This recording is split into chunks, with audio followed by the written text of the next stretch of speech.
a Kentucky soldier forever tied to two horrible incidents in the Civil War, the Andersonville prison and the Sultana Steamboat disaster. An artifact in our collection at the Kentucky Historical Society brings those two stories together.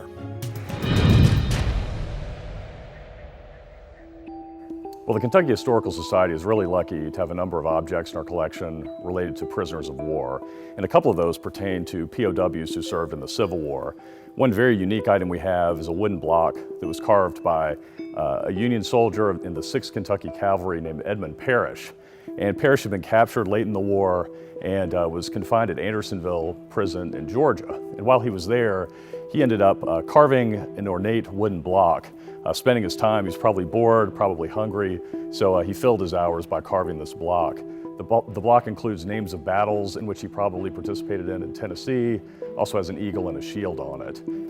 We do know a little bit about Edmund Parrish. He rose through the ranks in the 6th Kentucky Volunteer Cavalry. He started as a sergeant, made his way to captain, participated in a number of battles that regiment was in. It's likely he was captured while his unit was operating down in Georgia as the war sort of wound down during Sherman's march to the sea and the fighting around Atlanta. Parrish's story is sad, though, because he was released from Andersonville, ended up taking the steamboat Sultana home up the Mississippi River, and on April 27, 1865, just as the Civil War was winding down, the Sultana exploded in a terrible disaster, ended up killing Parrish and also about 1,100 other recently released Union prisoners of war. We're not sure how the Kentucky Historical Society ended up getting this carved wooden block from Captain Parrish. We don't know if it was found on his body after the Sultana disaster. We don't know if he sent it home while he was a prisoner, but it's an incredibly unique piece for us to have because it links a Kentuckian to two incredible stories.